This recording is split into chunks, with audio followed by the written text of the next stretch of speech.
Assalamualaikum warahmatullahi wabarakatuh. Innal hamdalillah nahmaduhu wa nasta'inuhu wa nastaghfiruh wa na'udzu billahi min syururi anfusina wa min sayyiati a'malina. May yahdihillahu fala mudhillalah wa may yudlil fala hadiyalah.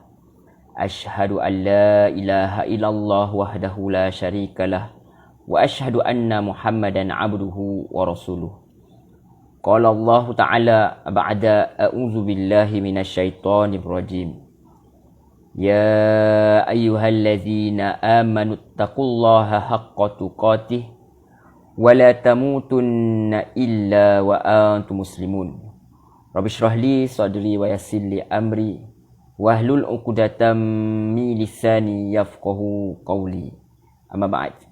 Alhamdulillah, summa alhamdulillah, biiznillah, dengan izin Allah Subhanahu wa taala kita dapat bertemu sekali lagi, alhamdulillah, dalam pertemuan kita, dalam halaqah kita, dalam kita memperbincangkan ayat-ayat yang terdapat dalam Al-Quran. Berkhabar tuan-tuan, puan-puan, muslimin muslimat yang dirahmati Allah Subhanahu wa taala, semoga berada dalam keadaan yang sihat, sejahtera, sentiasa dipelihara, dirahmati oleh Allah Subhanahu wa taala. Baik, alhamdulillah, dengan izin dia kita bersyukur kepada Allah SWT masih lagi memberi kita nafas, memberi kita peluang untuk mempelajari ayat-ayat Al-Quran, memberi kita peluang untuk memperbaiki diri, untuk kita muhasabah diri, untuk kita lihat apa yang sesuai, apa yang Allah mahu dan apa yang Allah larang, untuk kita ikut apa sahaja perintah Allah SWT, untuk kita amalkan dan juga kita jauhi larangan dia. Itu tujuan kita untuk belajar Al-Quran ini, bukan sekadar proses mencari ilmu semata-mata, tetapi dia lebih daripada itu, ialah untuk kita mengamalkan apa yang kita pelajari. Mudah-mudahan Allah izinkan untuk kita lakukan perkara ini, supaya semoga kita mendapat kebaikan di dunia, kesejahteraan, kebaikan di dunia dan kebaikan di akhirat. Itu kita punya niat kita, ialah untuk mengikut perintah Allah SWT.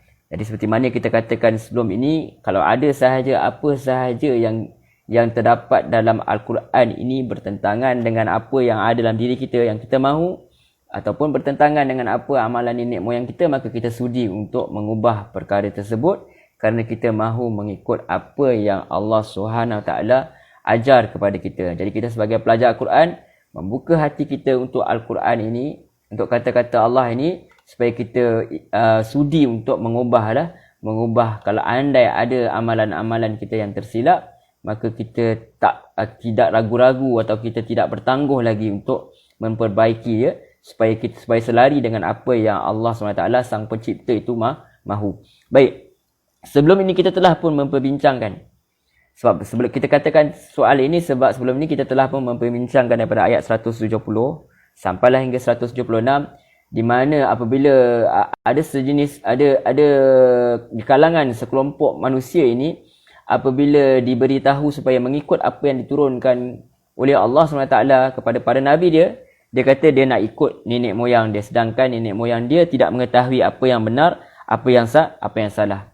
Sedangkan sepatutnya yang mereka ikut adalah orang yang menjadikan mereka, zat yang menjadikan mereka, dan juga zat yang memberi mereka makan. So zat yang menjadikan sesuatu, setiap benda, setiap apa yang ada dalam dunia ni yang sebenarnya yang layak diikuti, maka dia berhak untuk menggubal undang-undang sesuai dengan apa yang dia mahu, dan perkara yang dia mahu itu tentu sahaja baik untuk hamba dia, kerana dia tahu apa yang terbaik untuk hamba-hamba dia.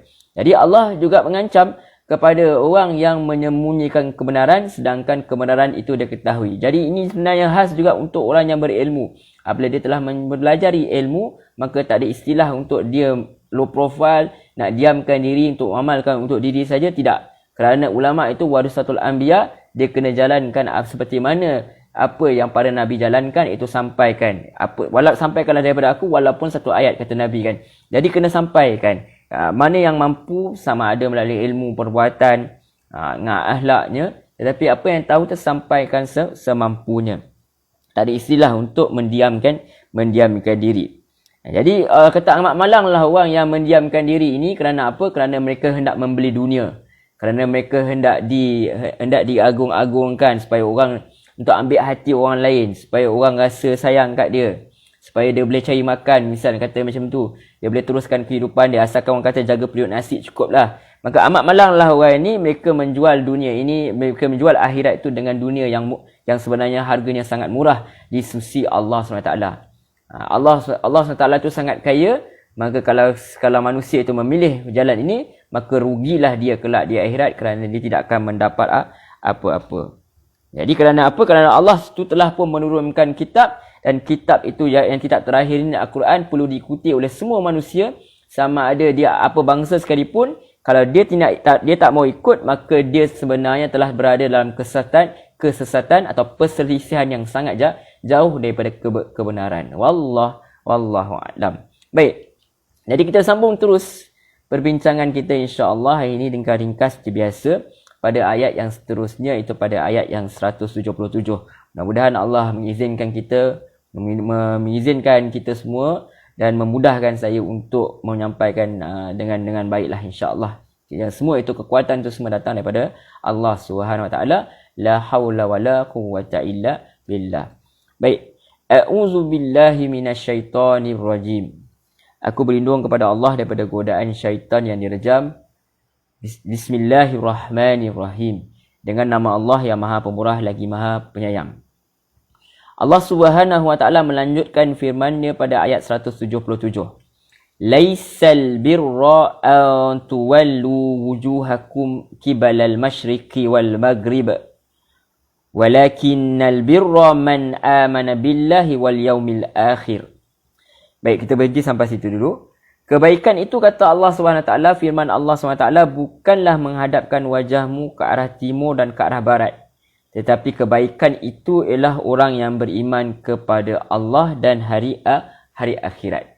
Jadi isu, seperti mana kita katakan sebelum ni, isu menukar kiblat, Rasulullah diperintahkan untuk menukar kiblat dia kembali kepada Masjidil Haram, itu menjadi isu yang viral pada zaman Nabi. Masing-masing mengata kepada Nabi Muhammad SAW dan para sahabat. Orang Arab musyrikin, mereka mengatakan bahawa Rasulullah dah kembali kepada penyembahan berhala, amalan-amalan nenek moyang. So dia dah kembali kepada amalan nenek moyang kita misal. Dan orang-orang Yahudi mengatakan bahawa Rasulullah sudah kembali kepada amalan nenek moyang mereka, amalan nenek moyang dia.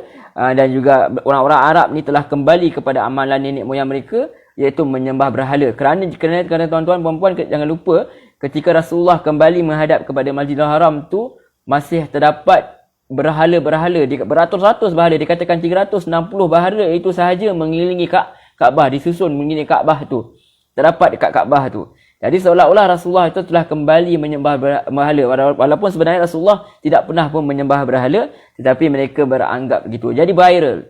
Perkara sebab masing-masing mengagungkan kiblat masing-masing. Jadi Allah SWT kata, kebaikan itu bukanlah menghadapkan wajahmu ke arah timur dan ke arah barat. Kalau Buya Hamka, dia kata kalau orang Indonesia dia menghadap ke barat lah, kalau ke Masjidil Haram tu. Kalau orang Amerika tu dia mengarah ke arah timur.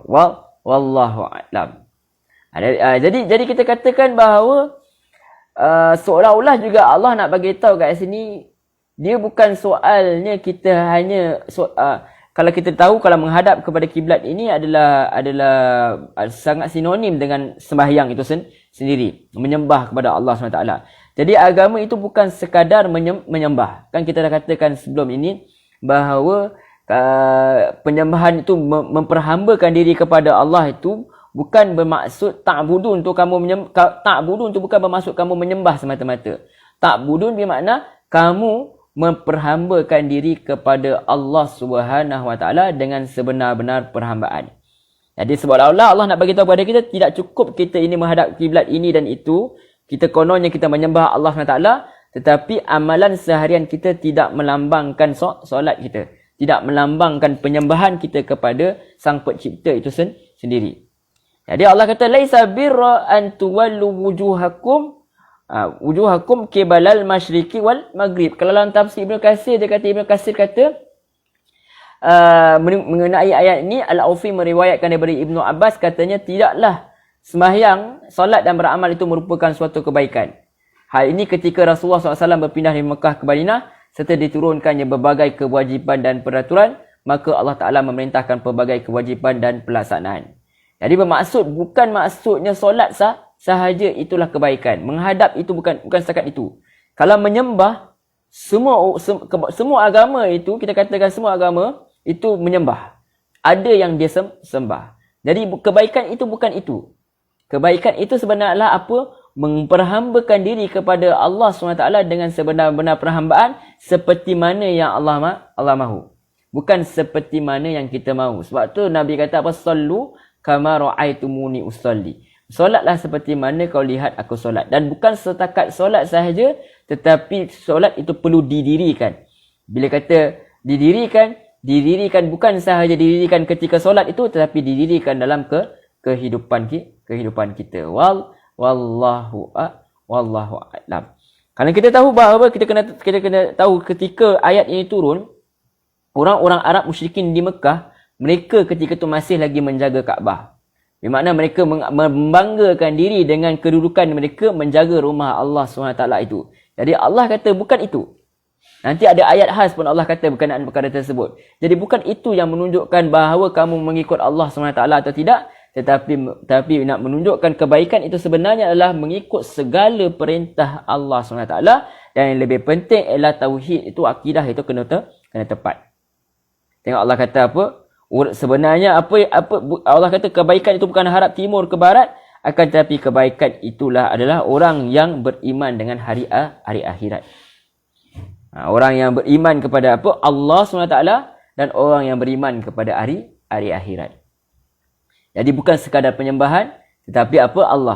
Allah apa dalam kalimah kita apa? Asyhadu an la ilaha illallah. Aku bersaksi bahawa tidak ada ilah melainkan Allah. Tidak ada penyembahan, tidak ada perhambaan melainkan hanya kepada Allah SWT.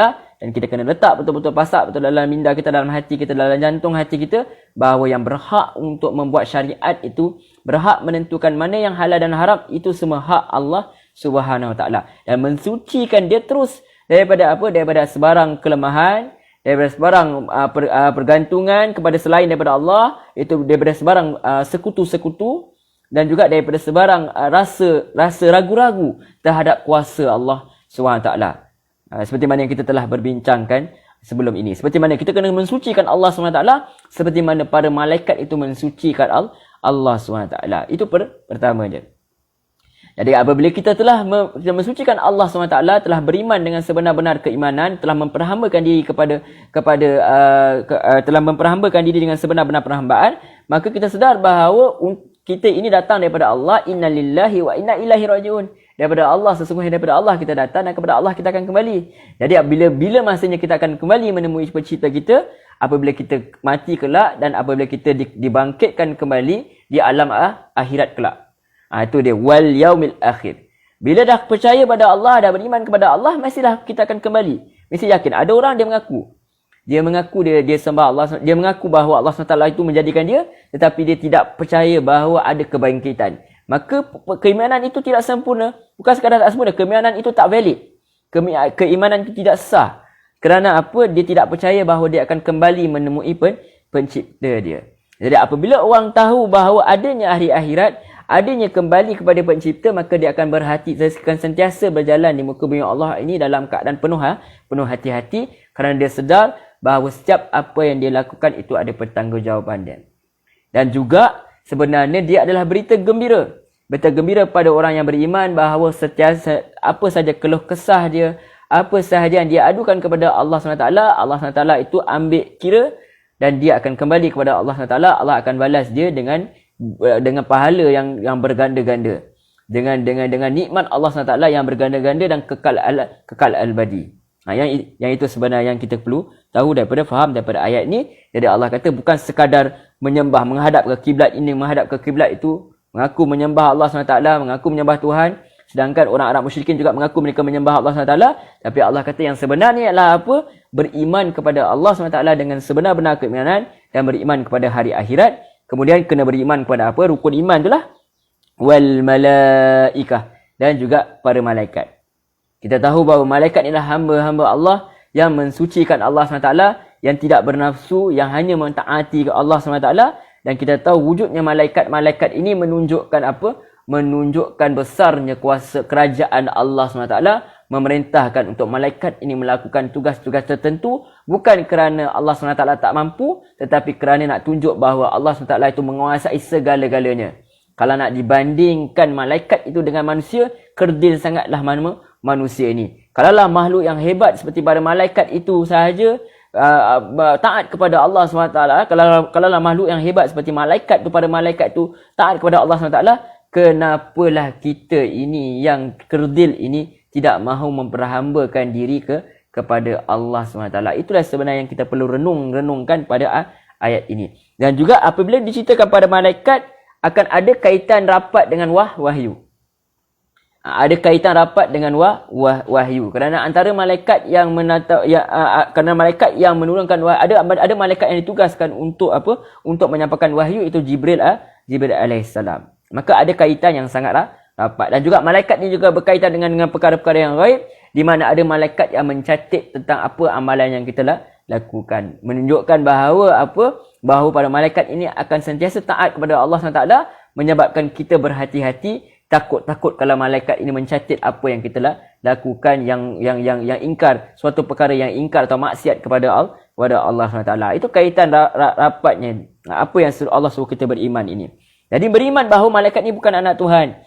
Seperti mana Arab musyrikin, mereka mengatakan bahawa malaikat ini anak perempuan Tuhan, sedangkan mereka sendiri tidak mahu kepada anak perempuan. Jadi bukan beriman seperti itu, tapi kena yakin bahawa malaikat inilah para hamba Allah yang taat kepada Allah SWT. Kemudian setelah menyebut malaikat, ada kaitan rapat dengan Dengan kitab. So Allah kata apa? Allah kata man walakinna birra tu, tetapi kata Allah, kebaikan itu sebenarnya apa? Siapa yang man amana billah, siapa yang beriman kepada Allah, wal yaumil akhir, dan juga hari akhirat, wal malaikah, dan juga para malaikat, wal kitab, dan kitab. Kerana apa? Kita tidak akan tahu berkenaan Allah, kita tidak akan tahu berkenaan dengan hari akhirat, kita tidak akan tahu berkenaan malaikat dengan sebenar-benar fakta yang benar, melainkan dengan kita membacanya mempelajarinya daripada kitab Allah itu sendiri. Kita boleh tahu bahawa bumi ini dijadikan oleh sesuatu. Tapi kita tidak akan betul-betul kenal Allah SWT kalau kita tidak belajar daripada Al-Quran ini itu sendiri. Dia perlu dibimbing, dia perlu diterangkan daripada Daripada wahyu itu sendiri. Kemudian ada kitab-kitab tu tak turun sendiri. Mesti beriman dengan apa? Wan nabiyina, dan juga para nabi. Dan juga nabi-nabi. Daripada Adam alaihissalam sampailah kepada Rasulullah sallallahu alaihi wasallam, kita beriman bahawa mereka inilah hamba-hamba Allah di kalangan para lelaki yang terpilih untuk menyebarkan risalah Allah SWT. Mereka tidak menulis kitab mereka itu dengan tangan mereka sendiri, tetapi mereka menyampaikan daripada apa yang disampaikan oleh Allah SWT melalui malaikat Jibril alaihissalam itu sendiri. Dan dari situlah kita akan tahu berkenaan Allah, dari situlah kita akan tahu berkenaan dengan hari akhirat, dengan perkara-perkara yang waib. Perkara-perkara yang waib tu, semua itu adalah waib tu semua yang kita dapat pelajari daripada Alkitab itu sendiri, dan dia disampaikan oleh siapa? Disampaikan oleh para nabi. Baik. Dan setelah selesai perkara tersebut, Allah kata lagi, Allah bagi tahu kat kita siapa lagi yang orang yang kebaikan ini, yang bagaimana sebenarnya kebaikan di sisi Allah SWT ini. Wa atal mala ala hubbih, dan dia itu memberikan harta ke atas kecintaan dia. Dia memberikan harta yang dia sayang. Memberi harta yang dia paling suka tu, yang itulah yang dia beri kepada orang. Bukan memberi harta yang kata Allah dalam ayat lain, seperti mana kalau dia sendiri dapat tu, dia tidak mahu ambil, melainkan dia memincingkan mata dia. Masa dia ambil, dia seolah dia tak nak tengok apa yang dia dapat tu. Kadang-kadang kan berlaku di tempat kita sendiri. Orang jadikan tempat derma, kadang-kadang nak bagi ke Palestin ke, misalkan orang miskin ke, dia jadikan tempat longgokan sampah. Minta maaf cakap. Kadang-kadang dapat stocking tu, dia bagi stocking lain sebelah, ada yang koyak lah. Dia longgokkan kain-kain tu bukan untuk, dia longgokkan sebagai tempat, ada tempat nak buang, kita bagi kat orang lah, daripada buang saja sayang. Jadi seolah-olah jadi macam tu. Jadi barang-barang yang tidak boleh pakai. Kadang kasut lain sebelah, kasut sebelah aja bagi. Jadi tempat pelungkukan sampah. Bukan sepatutnya begitu. Tidak sepatutnya begitu. Allah kata apa nak bagi apa? Mal yang apa? Bukan semestinya baru. Tetapi bagi suatu yang benda yang kita sedikit sayang. Dan benda itu ada nilainya, ada manfaatnya untuk orang manfaatkan. Wallahu a'lam.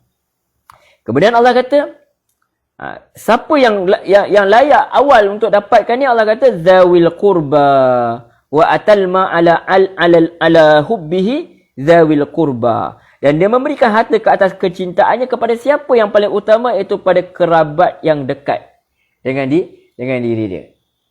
Itu sebenarnya yang Islam ajar daripada awal. Kalau semua orang jaga kerabat dia, semua orang jaga keluarga dia, maka tak adalah orang miskin kat luar meminta-minta kepada orang lain. Itu sebenarnya. Allah ajar kita daripada awal lagi. Kadang-kadang orang ingat kata, oh okey, aku nak pergi bagi kat pusat tahfiz tu misalnya. Bukan salah, tak salah. Itu bagus. Jangan salah anggap pula. Tetapi seolah-olah orang anggap kalau tolong keluarga tu nilainya lagi rendah daripada kita memberi kepada orang lain. Sedangkan yang paling awal Allah sebut di sini ialah kurba. Kerabat tu.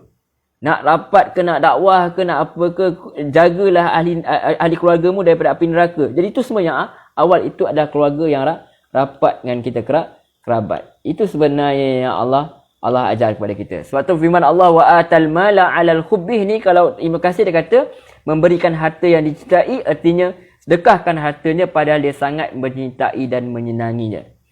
Tak sempurna iman sesuatu kaum tu sehingga dia mahu saudara dia dapat apa yang dia dapat. Dia sehingga yang itu. Bukan sekadar dia mencintai kerabat dia seperti mana yang dia mencintai diri dia sendiri, tidak.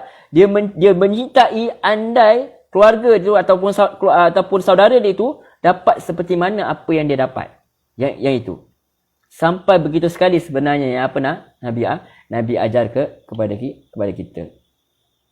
Waktu ada hadis riwayat Abu Hurairah radhiyallahu anhu, Rasulullah SAW bersabda, afdalu sedekah, sebaik-baik sedekah, maksudnya sedekah yang paling afdal ialah anta saddaqa wa anta sahihun syahihun ta'mulul ghina wa tahsyal faqr. Sebaik-baik sedekah dan engkau sedekahkan harta sedang engkau dalam keadaan sihat lagi tamak, engkau inginkan kekayaan dan takut miskin. Itu sebenarnya. Jadi nak bagi sedekah tu bukan, kerana orang sekarang kita nak bagi sedekah sebab nak kaya. Bukan nak kata salah lah. Tetapi kita katakan sebenarnya bila nak bagi ni sedekah, sebab apa? Sebab kita dah kaya tu memang dah kaya, tapi kita sayang sangat sebenarnya tak nak membagi. Sebab takut miskin, masa itulah kita bagi. Baru lagi tinggi nilai dia. Allahu a'lam. Jadi kita bagi saat kita sendiri memerlukan perkara tersebut, yang itu kita bagi kepada orang. Itu baru betul kita sedekah.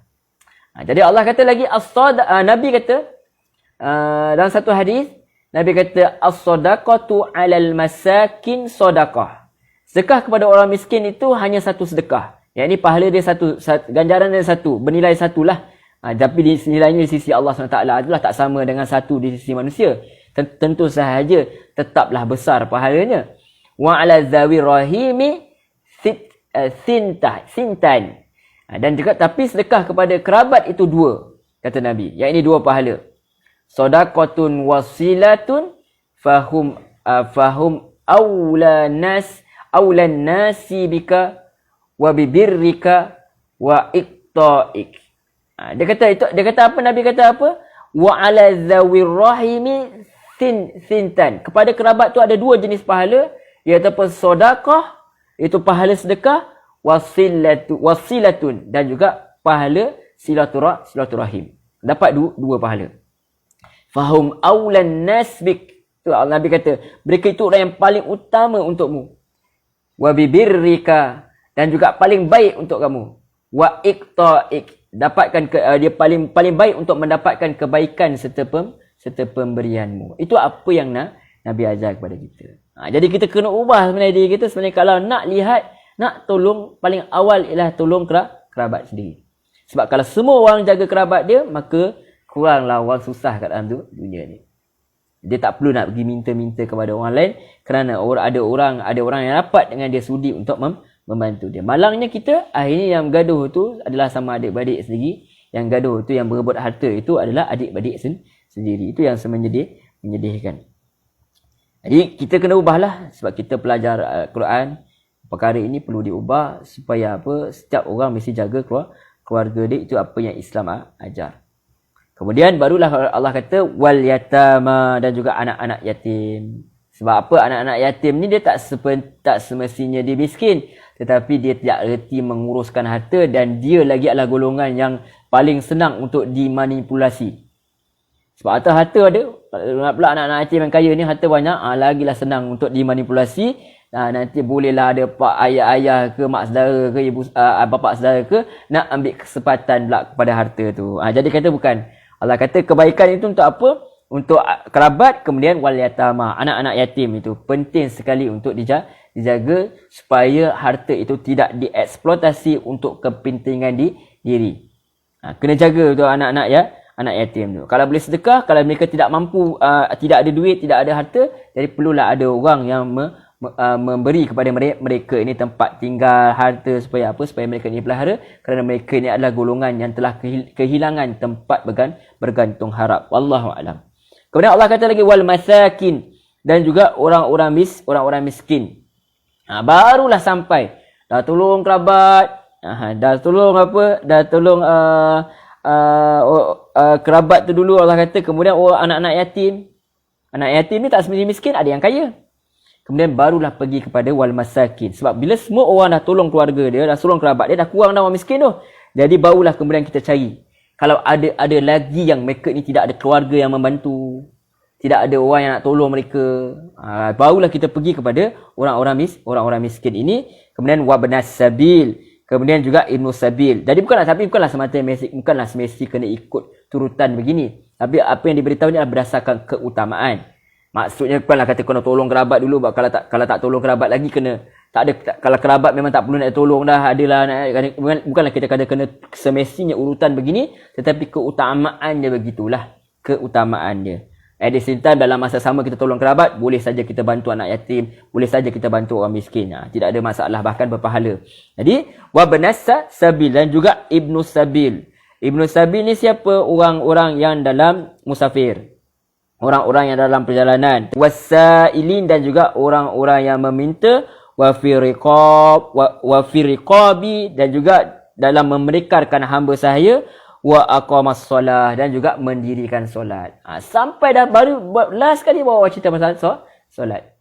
Padahal solat itu yang paling utama, tetapi Allah nak bagi tahu sinonim dengan apa yang Allah katakan awal-awal, kebaikan itu bukan sekadar menghadap itu ke timur dan barat. Tapi kalian kena perhatikan perkara-perkara ini. Hubungan dengan manusia itu jaga betul-betul. Kemudian barulah Allah cerita pasal solat, menunjukkan bahawa solat itu sepatutnya menatijahkan kepada perkara-perkara yang tadi tu. Solat itu sepatutnya menjadikan kita apa? Orang-orang yang jaga kaum kerabat kita, jaga anak yatim, jaga orang miskin, tolong orang-orang yang dalam perjalanan, tolong dan bagi juga kepada orang-orang yang meminta semampu kita, dan juga memerdekakan hamba. Kemudian baru Allah kata dan dirikan solat. Dirikan solat. Jadi kita dapat lihat bahawa inilah sebenarnya yang Allah SWT ceritakan kepada kita. Bagaimana sepatutnya yang kita lakukan andai sebenar kita benar-benar mengaku sebagai hamba Allah SWT. Sebab tu Allah awal-awal bagi tahu apa? Allah awal-awal bagi tahu kepada kita bahawa kena taat kepada apa? Kena taat kepada Allah SWT. Kena beriman kepada Allah SWT. Sebab kalau kita tak beriman kepada Allah SWT, kita tak beriman bahawa harta-harta ini sebenarnya diberikan oleh Allah SWT kepada kita, maka beratlah kita untuk nak beri, sebab kita rasa harta itu milik kita. Itu yang antara sebenarnya yang kita boleh tadabbur daripada ayat ini. Kemudian Allah kata setelah perkara-perkara itu kita lakukan, apa lagi Allah kata, apa lagi tanda-tanda kebaikan itu ialah wa'ataz zakah, kembali kepada zakat pula. Hadis sedekah itu perkara-perkara yang sunat. Perkara kita beri dengan apa? Dengan kerelaan hati. Zakat ini adalah suatu yang wajib, menunjukkan bahawa harta itu bukan hak mutlak kita. Sebab Allah Sebab Allah tahu manusia ni kedekut kan. Jadi nak bagi sedekah tu kadang-kadang dia berfikir 2 kali juga sebab kita kan pegang dari kecil kan. Sunat tu apa? Sunat tu apa sesuatu perkara yang kalau kita buat dapat pahala, kalau kita tak buat tak dapat dosa. Jadi bila jadi macam tu, lambatlah sikit nak sedekah tu. Tetapi jadi Allah tahu, jadi kena ada paksa sikitlah. Kena ada motivasi sikit, kena ada zakat, sesuatu yang wajib. Itu Allah jaga semua orang.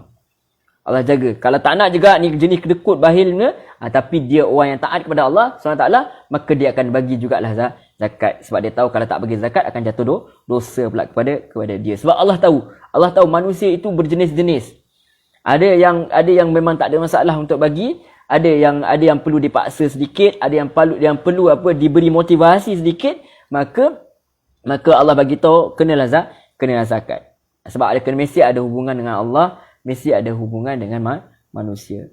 Sebab kalau kita lihat, kalau dibiarkan kemiskinan ini, akhirnya kalau orang yang tidak dapat mengendalikan diri dia kerana tekanan hidup, akhirnya dia akan meragut, dia akan berompak tu kalau ada tiba-tiba tiba-tiba ada penentangan, terbunuh pula, dah jadi kes pembunuhan pula. Jadi kita akan lihat bahawa akhirnya masalah ini akan, suka tak suka, dia akan kembali kepada kita. Jadi itu sebab Allah sudah jaga awal-awal, supaya tidak ada perlunya kepada kejahatan.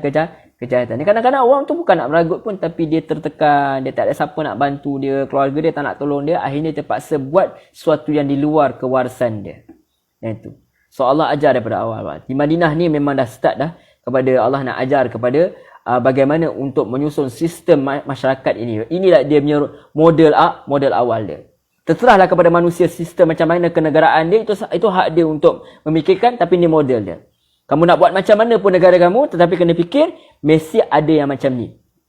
Mesti yang memikir, mesti ada masyarakat, rakyat yang rakyat yang pemerintah dan rakyat yang yang jaga kaum kerabat dia.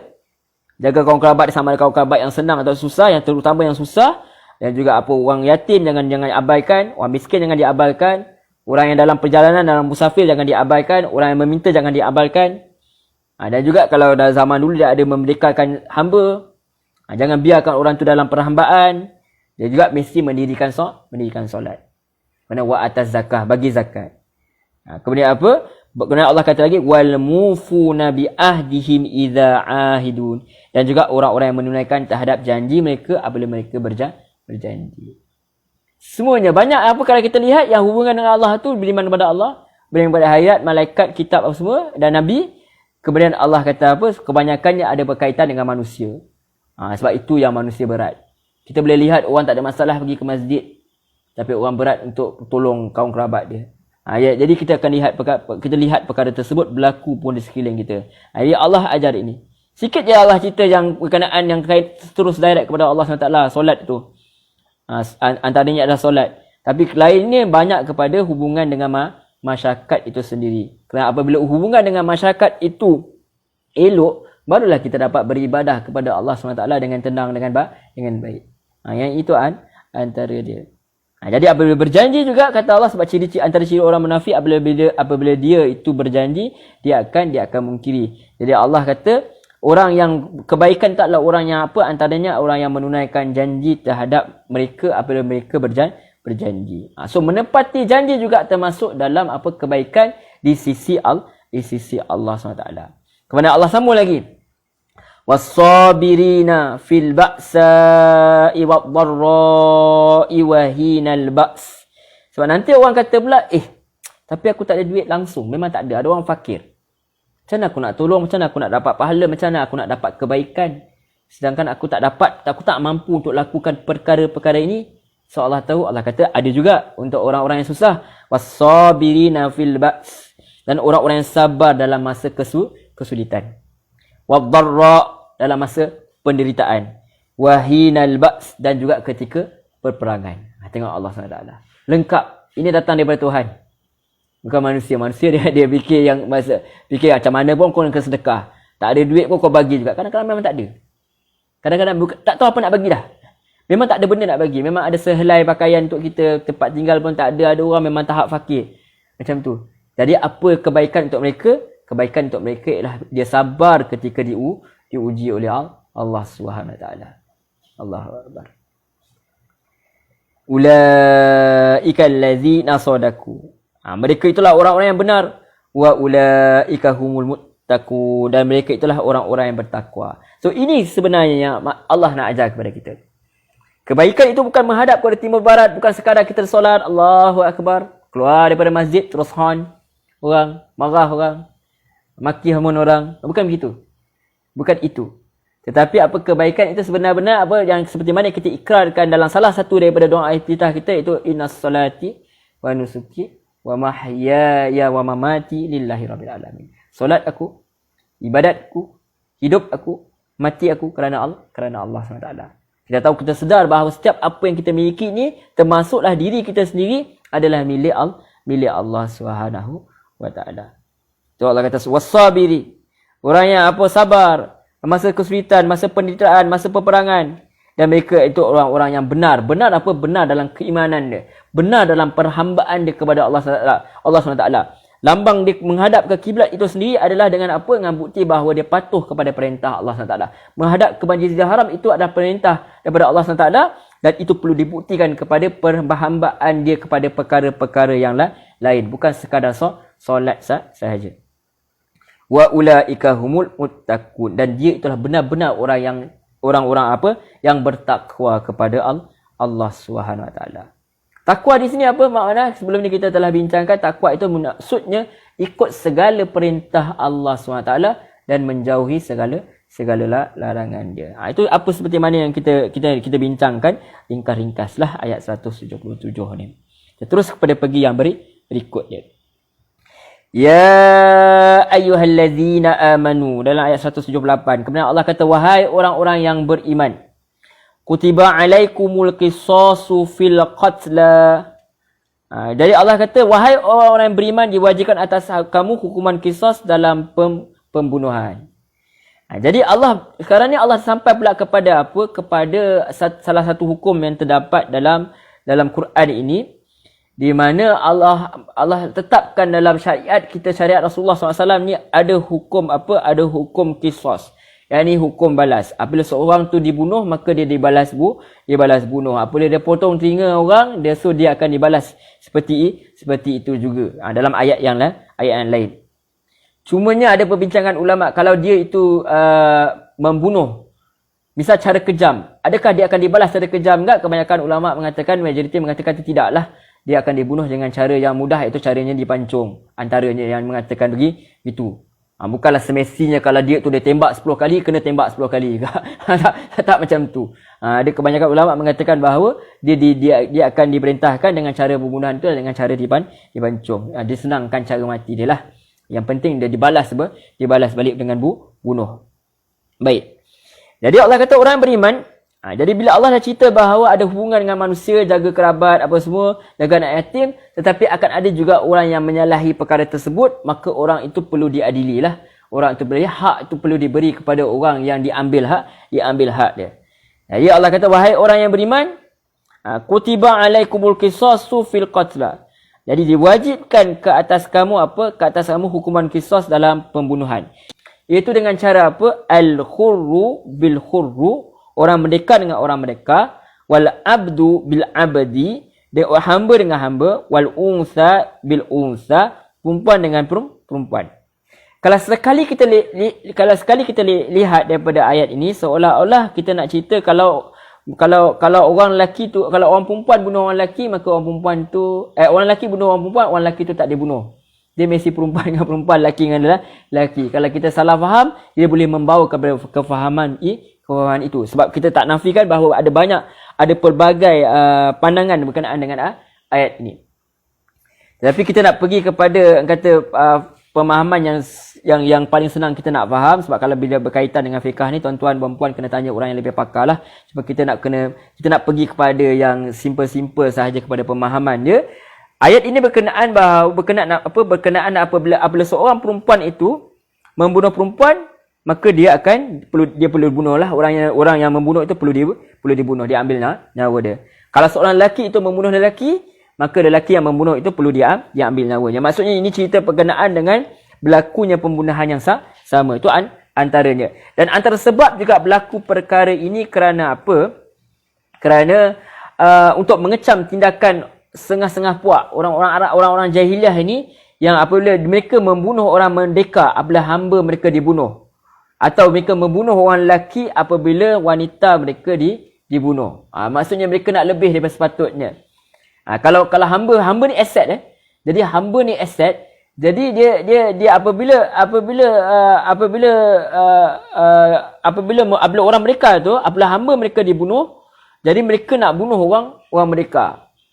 Dia macam tu. Kita kena lihat ni, kalau Said Qutb rahimahullah taala, dia bayangkan dalam keadaan kolektif, dalam keadaan peperangan, dalam keadaan berlakunya pergaduhan yang besar, dalam keadaan yang lain. Dalam keadaan yang di mana berlakunya pergaduhan berkumpulan, kita katakan macam tu. Jadi apabila adanya hamba yang terbunuh, mereka tak cari hamba juga untuk bunuh. Mereka balas dengan apa? Mereka balas dengan membunuh orang yang merdeka.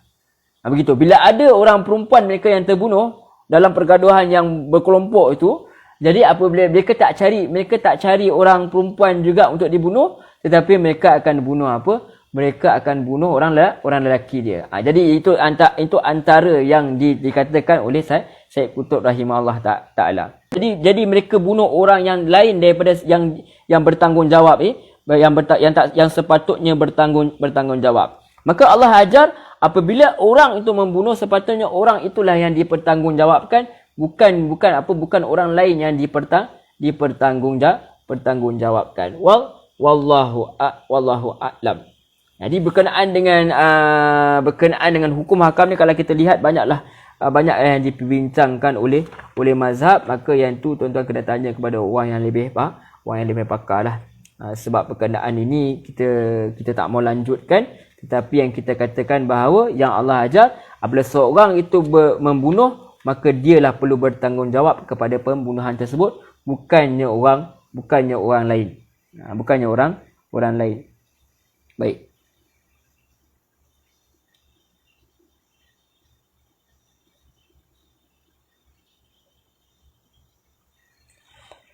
Okey, seterusnya Allah SWT mengatakan bahawa setelah Allah kata al-khuru bil khuru, orang merdeka dengan orang merdeka, wal abadu bil abadi, hamba dengan hamba, wal unsa bil unsa, orang perempuan dengan orang perempuan.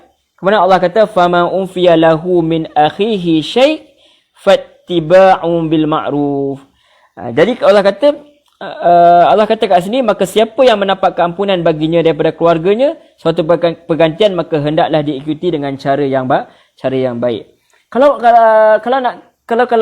apa tu Numan Alihan misal, dia kata kalau lihat kepada perkataan al-khurru ni bil khurru, dia kata alif lam ni menunjukkan bahawa orang yang samalah.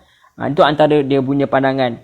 Orang yang mendekat itu dengan orang yang mendekat itu juga. Maksudnya kalau dia yang membunuh, maka dialah yang bunuh. Kalau hamba tu membunuh, maka hamba itulah yang dibunuh. Kalau orang perempuan yang membunuh, maka orang perempuan yang membunuh itulah yang patutnya dibunuh. Walaupun kalau dia bunuh orang lain, maka dia bunuh orang lelaki ke, maka dia juga yang perlu dipertanggungjawabkan atas perkara tersebut. Tapi seperti kita katakan tadi, ada banyaklah pandangan berkenaan perkara ini, tapi kita tak lanjutlah, kita bagi kepada orang yang lebih pakar untuk menjelaskanlah perkara tersebut.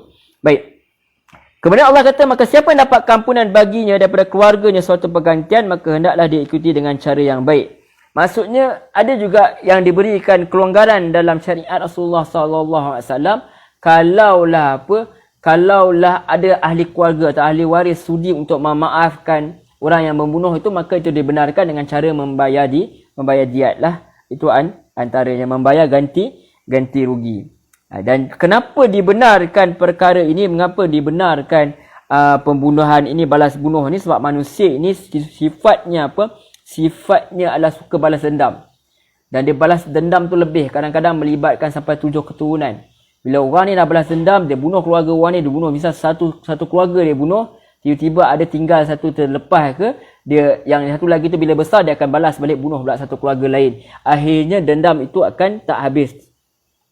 Orang akan habis, yang ini akan balas, esok keluarga lain dalam bangkit yang lain pula, yang lain pula akan balas pula. Maka akan berlakunya dendam kesumat yang tidak akan padam. Yang itu sebab tu bagi Allah selesaikan perkara ini dengan apa? Yang akan menjatuhkan hukuman itu siapa? Yang akan menjatuhkan hukuman itu adalah pemerintah itu sendiri. Maka habis ceritalah. Tapi kalau mereka nak maafkan, mereka boleh maafkan dengan cara apa? Dengan cara membayar diat. Maksudnya ada ganti rugi. Itu untuk menenangkan keluarga. Maksudnya dia telah kehilangan tempat bergantung ke, sekurang-kurangnya dia ada ganti rugi yang boleh menyebabkan memberi nafkah kepada apa? Kepada anak-anak yang dah tak ada itulah. Kepada orang-orang anak-anak yatim, kepada mereka dah jadi anak yatim, maka at least dia ada harta untuk meneruskan kehidupan mereka, pakai mereka, pakaian, makanan. Itu antara yang Allah tetapkan begitu. So ada option sama ada untuk melunaskan rasa marah itu dengan cara apa? Dengan cara mengambil nyawa orang itu dengan yang diambil oleh pemerintah itu sendiri.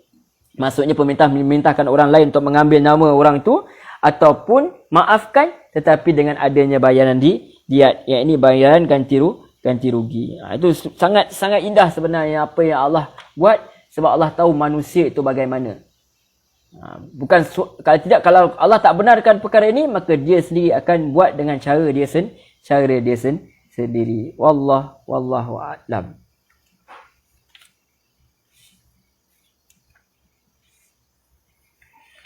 Baik, kita teruskan. Sebab tu Allah kata fattabi'u bil ma'ruf, tu buat dengan cara yang baik, maknanya jangan melampaui batas. Wa ada'un ilaihi bi ihsan, dan laksanakan dengan penuh kebaikan. Maksudnya kalau nak bunuh pun mesti bunuh dengan macam mana kita kata tadi.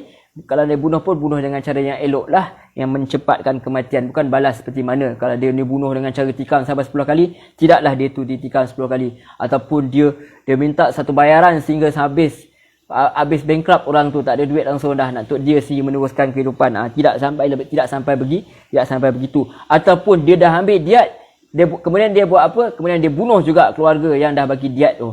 Duit ambil juga, nyawa pun ambil juga. Jadi itu perkara yang melampaui batas, yang itu dilarang dalam agama. Zalika takhfifum min rabbikum wa rahmah. Demikian itu keringanan daripada Tuhan kamu dan rahmat. Famani'tada, siapa yang melampaui batas ba'da zalik, selepas itu falahu azabun alim, maka baginya siksaan yang pedih. Itu Allah ancam.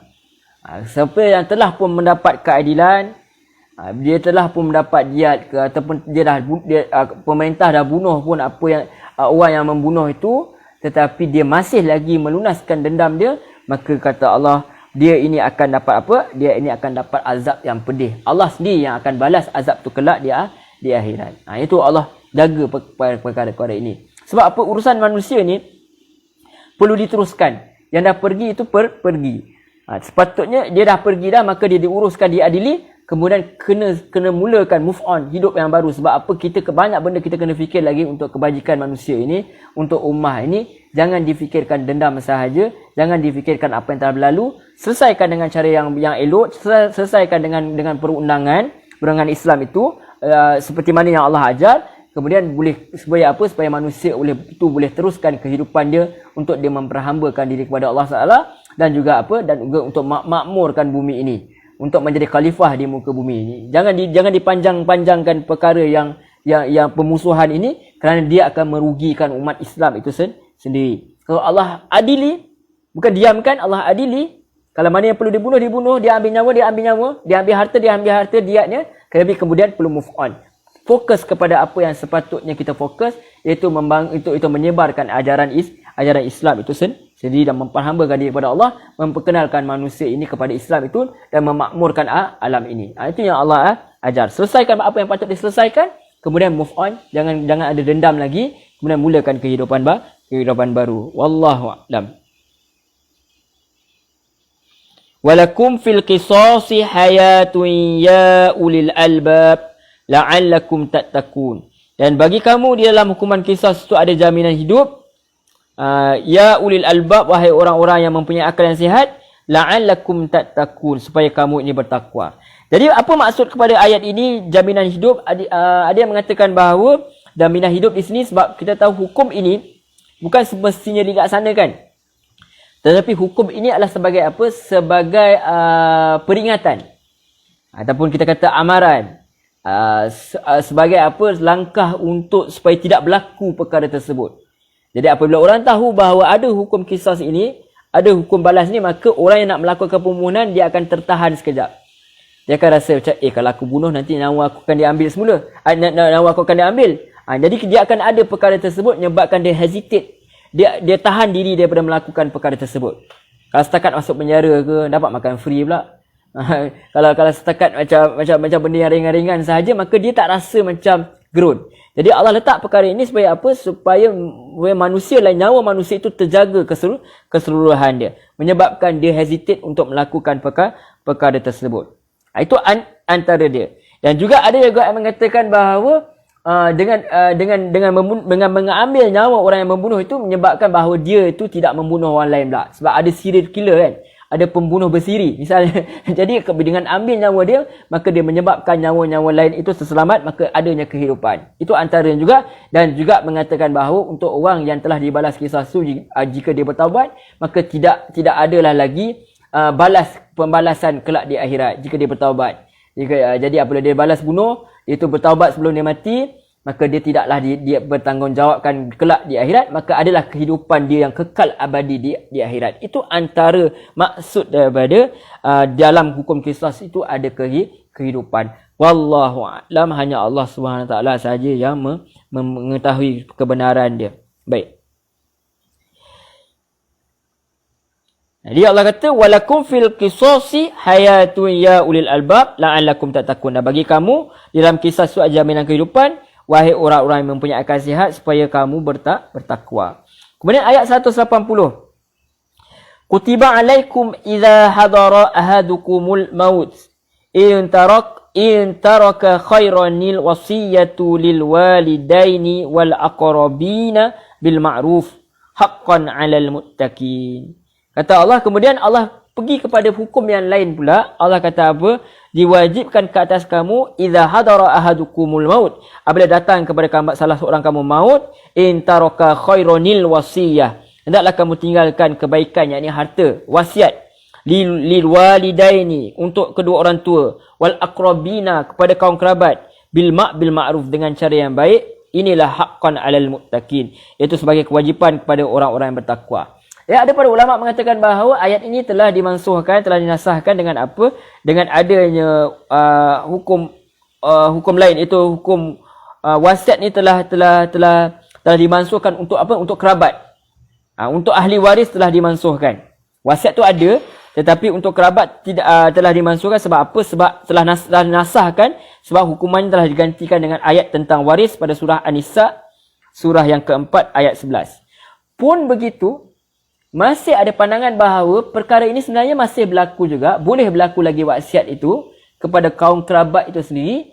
Misalnya untuk kaum kerabat yang bukan beragama Islam. Misalnya. Ada pandangan begitu. Ada pandangan begitu. Ada dalam tafsir Al-Munir karangan Wahbah Zuhaili. Perkara ini ada dinyatakan perkara tersebut. Bermaksud, kalau tak silap dalam tafsir Al-Misbah pun ada perkara tersebut. Bermaksud, sebab kalau misalnya ada pandangan mengatakan bahawa tidak ada harta waris untuk orang yang berlainan agama. Jadi tidak ada hak waris agama itu tidak diberi kepada orang bukan Islam. Maka kalau dia nak beri juga, dia boleh bagi apa? Dia boleh bagi wasiat. Dia boleh bagi wasiat. Bukan harta waris, dia bagi wasiat. Sebab wasiat tu hanya apa? Tidak melebihi 1/3 daripada keseluruhan harta orang yang berwasiat. Tidak apa? Wasiat itu tidak melebihi 1/3 daripada keseluruhan harta orang yang berwasiat dah. Jadi dia boleh juga bagi kepada orang yang bukan kaum kerabat dia bukan Islam tu, tetapi dia tak boleh bagi harta warisan, dia cuma boleh bagi wasiat saja. Itu antara pandangannya, sebab dia kata sebab kalau menurut tafsir Misbah tu dia mengatakan bahawa sebab ayat ini turun kepada apa? Ketika masih lagi ramai orang ketika itu masih lagi kerabat dia walaupun di Islam, tapi kerabat dia bukan Islam, belum masuk Islam. Itu antara pandangan. Kenapa disebut soal wasiat ini? Sebab tadi ada disebut berkenaan dengan hukum bunuh tu. Qisas itu. Jadi bila ada pembunuhan, mesti ada orang yang dia tahu bila dia nak mati, dia kena bagi wasiat. Tetapi kalau tapi selepas itu dah ada ayat yang berkenaan dengan wasiat dengan harta waris tu, dengan warisan tu, harta warisan, maka dia tak perlu bagi wasiat dah, melainkan kepada orang-orang yang tertentu.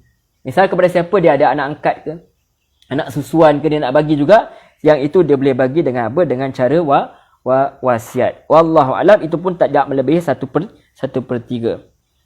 Okey, baik. Kemudian Allah kata ini haqqan 'alal muttaqin, ini kewajipan ke atas orang-orang yang bertakwa. Kepada apa? Kepada kita katakan tadi, ayat ni ada yang mengatakan bahawa telah dinasahkan, tetapi berkenaan warisan itu, berkenaan dengan wasiat itu masih lagi berlaku kepada orang-orang yang tidak ada hubungan kekerabatan. Faman baddalahu ba'dama sami'ahu fa innama ithmuhu 'alal ladzina yubaddilunah. Maka siapa yang dia mengganti wasiat itu setelah apa yang dia mendengar, dan dengannya yang dia mendengarnya, fa innama ithmuhu, sungguhnya dosanya, 'alal ladzina yubaddilunahu, ke atas orang-orang yang mengubah wasiat tersebut. Allahu sami'un alim. Jadi Allah kata siapa sahaja yang mengubah wasiat itu, kemudian akan ada orang yang akan mengikut wasiat tersebut. Orang yang mengikut wasiat tersebut tidak berdosa, tetapi orang yang mengubah wasiat itu adalah orang yang berdosa. Dia termasuk dalam apa? Menyembunyikan kebenaran tadi. Jadi kita akan lipat kaitan-kaitannya. Tadi sebelumnya Allah cela orang-orang yang mengubah ayat-ayat Allah ni. Dia ubah ayat-ayat Allah ni bukan sekadar mengubah ayat-ayat Allah yang kitab, tetapi dia mengubah perintah Allah SWT itu. Quran kekal Quran kita. Quran tak berubah. Quran tak berubah. Tetapi yang kita boleh ubah apa? Kita boleh ubah pelaksanaan dia. Kita tak ikut apa yang Quran suruh. Quran kata wasiat begini-begini, ataupun harta warisan begini-begini. Kita tukar mengikut hawa nafsu kita. Zaman sekarang ada orang yang memperjuangkan hak sama rata. Misal, wanita pun kena dapat sama seperti mana lelaki dapat. Maka dia perjuangkan perkara tersebut. Dia menyelisihi apa yang dia ajar oleh Quran itu sendiri. Itu antara dia. Jadi ada juga mungkin keluarga kata, oh tak perlu, perempuan tak payah bagilah langsung. Itu pun juga menyelisih apa yang Allah ajar dalam Quran. Jadi itu. Jadi kita sedang bercerita berkenaan wasiat ni. Allah kata siapa yang ubah wasiat tu, Allah kata dosa itu bagi mereka yang mengubah lah. Bukan siapa yang tak tahu tu dia agihkan mengikut. Dia ada orang yang akan menjalankan amanah tersebut, dia tu tidak akan dihukum sebab dia tak tahu, tetapi yang dihukum kelak adalah orang yang mengubah wasiat tersebut. Sebab tu Allah kata apa? Allah tu Maha mendengar dan juga Allah tu Maha mengetahui. Innallah has-sami'un alim. Itu antara yang Allah ajar dalam apa yang kita berbincangkan ayat daripada hari ini, ayat 177 sampailah ayat 181, di mana Allah awal-awal kata kebaikan itu bukanlah menghadapkan timur ke barat, bukanlah solat sahaja, bukanlah kita mengaku sembah Allah SWT, tetapi kebaikan itu adalah apa? Adalah benar-benar beriman kepada Allah, hari akhirat, juga apa? Malaikat, kitab-kitab nabi-nabi, harta yang disedai kepada kaum kerabat, anak yatim, orang miskin, orang musafir, peminta sedekah, dan juga memerdekakan hamba, laksanakan solat dan tunaikan zakat, menepati janji dan sabar dan kesusahan, penderitaan dan ketika peperangan. Dan antaranya Allah ajar juga hak manusia itu tidak boleh diambil sesuka hati, sebab kalau tidak manusia ini akan hidup dalam keadaan yang tidak harmoni. Itu kegunaan syariat. Syariat itu bukan sekadar solat sahaja. Orang cakap sampai peringkat tinggi, ada orang kata tak payah solat dah sebab dia ingat syariat itu sekadar itu sahaja. Tidak. Syariat itu adalah untuk menjaga darah manusia, menjaga hak manusia. Kata dia boleh suka, dia nampak anak orang comel, dia ambil bawa balik rumah macam ambil kucing. Kan ada orang jumpa kucing tepi jalan, dia ambil comel kan. Dia nampak anak orang comel, dia ambil bawa balik rumah. Kalau tak ada syariat, itu yang akan berlaku. Orang suka-suka ambil anak perempuan kita, orang suka-suka ambil anak lelaki kita, orang suka-suka minta maaf cakap, dia ambil, dia buat anak kita tu, orang tu ahli keluarga misal sebagai isteri dia satu, kemudian tanpa ada akad nikah, kemudian dia lepaskan begitu saja. Ya itu kalau berlaku kalau tidak ada syariat. Kalau orang benar-benar faham syariat ni, maka dia tak katalah sampai peringkat tinggi tak payah ikut syariat. Sebab dia ingat syariat tu solat saja. Tidak. Syariat itu adalah sesuatu yang teratas, sebab Quran ini turun apa untuk menegakkan syariat itu yang telah ditetapkan oleh Allah SWT.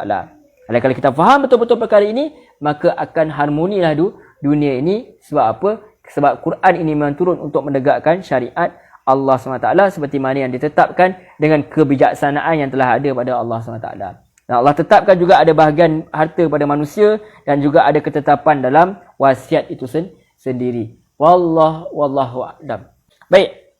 Itu sahaja pertemuan kita bab hukum hakam ni bukanlah kepakaran saya. Tentu aja ada salah silap tuan-tuan tinggalkan. Mana yang salah tu tuan-tuan tinggalkan. Ambil saja mana yang bermanfaat. Cuma pengajaran yang kita dapat ambil daripada ayat ini ialah kalau kita benar-benar memperhambakan diri kepada Allah SWT, dia bukan sekadar kita menghadap ke arah timur dan barat, bukan sahaja kita menghadap kepada Masjidil Haram seperti mana kita hadap sekarang, tetapi kita menerima Islam itu secara menyeluruh kerana kita sedar kita ini adalah hamba Allah SWT. Setiap apa, termasuk diri kita, anak-anak kita, apa sahaja yang sekeliling kita semua adalah milik Allah SWT, maka dialah berhak menggubal undang-undang, mengubal syariat, dan kita kena ikutlah asas-asas apa yang Allah SWT ajar ini jika kita benar-benar mahu bahagia di dunia ini dan tentu saja mahu bahagia di akhirat. Kita mahu benar-benar mahu kebaikan, kesejahteraan di muka bumi Allah SWT ini, kita benar-benar mahu kebaikan di akhirat, maka dengan tidak ada cara lain dengan kembali kepada Al-Quran, kembali kepada sunnah Rasulullah SAW. Kalau tidak, kita akan lihat mesti akan ada kepincangan dia.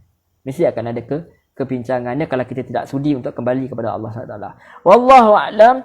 Sekian saja pertemuan kita. Minta maaf banyak-banyak atas apa saja kelemahan. Bab hukum hakam bukan fikiran kepakaran saya. Kita sekadar berkongsi-kongsi, maka yang bab hukum hakam kena tanya kepada orang yang lebih pakar lah. Tapi kita baca juga sebab apa nak sentuh semua ayat Quran yang dapat yang kita mampulah, insya-Allah. Maka seperti biasa, ambil mana yang manfaat, ambil mana yang bagus, yang betul, yang sahih. Tinggalkan mana yang tersalah, yang terkeliru, yang tersasul. Tinggalkan perkara tersebut. Mohonkanlah kepada Allah SWT agar mengampunkan dosa saya, kesilapan saya. Dan juga mudahan Allah ampuni dosa kita semua. Dan ambillah mana yang bermanfaat. Tinggalkan mana yang tersalah. InsyaAllah ada rezeki, ada umur. Kita jumpa lagi dalam pertemuan kita yang berikutnya. Untuk kita touch lah. Nak kata tadabur, tak apa-apa tadabur pun. Tadarus lah kita kata, sentuh-sentuh ayat Quran ni semampu kita. Agar kita tahu bahawa ayat ini adalah Quran. Dan mudah-mudahan kita boleh amalkan. Kadang-kadang yang disampaikan itu lebih faham mana daripada yang menyampaikan. Maka tuan-tuan sampaikanlah kepada siapa pun. Sebarkanlah mana yang mampu. Mudah-mudahan orang yang disampaikan itu lebih faham daripada kita pun, daripada apa yang kita sampaikan. Kita ajar baca-baca sebab apa? Supaya ada manfaat ialah.